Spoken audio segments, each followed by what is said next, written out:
You know, if we're honest with ourselves, there's a quiet truth most people don't like to sit with.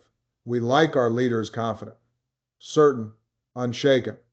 We like the story where strength means never bending, never hurting, never admitting that something inside you cracked along the way.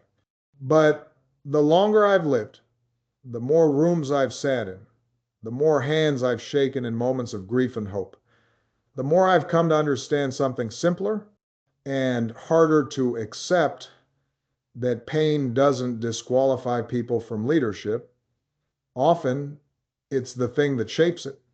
Most people overlook this because pain is uncomfortable. It asks us to slow down. It asks us to listen. It refuses to be neat. And in a world that moves fast, that measures worth by productivity and applause, pain feels like an inconvenience we should hide, medicate, or outrun.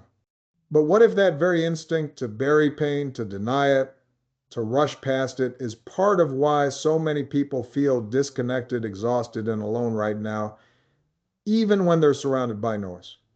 From next week, we will be talking about our Nobody Talks About This series.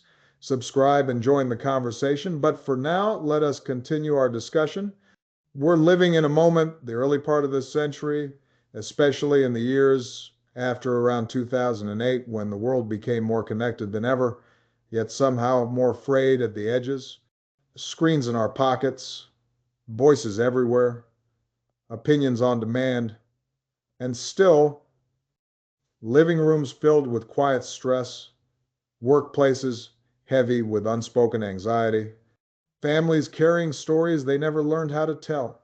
If you felt that weight, if you wondered why something feels off, even when you're doing everything you were told would make life work, you're not imagining it.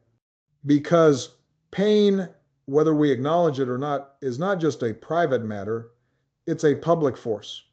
The way people carry loss, disappointment, trauma, and chronic stress shapes how they show up in the world. It shapes how they treat strangers, how they raise children, how they listen or stop listening to one another. It even shapes how a democracy breathes. When emotional health frays, trust erodes. When trust erodes, fear fills the gap. And fear, left unattended, has a way of hardening hearts.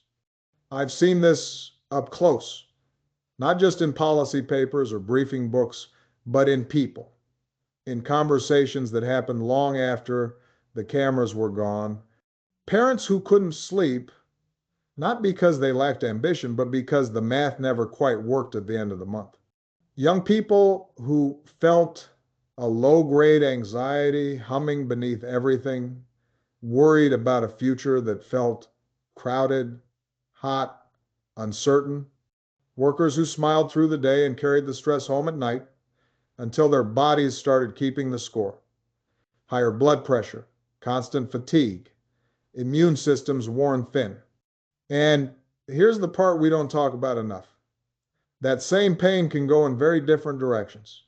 Untended, it can curdle into resentment. It can make people lash out, withdraw, lose faith in one another.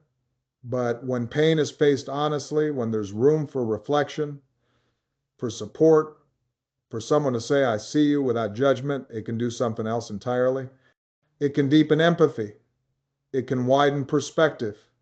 It can teach restraint.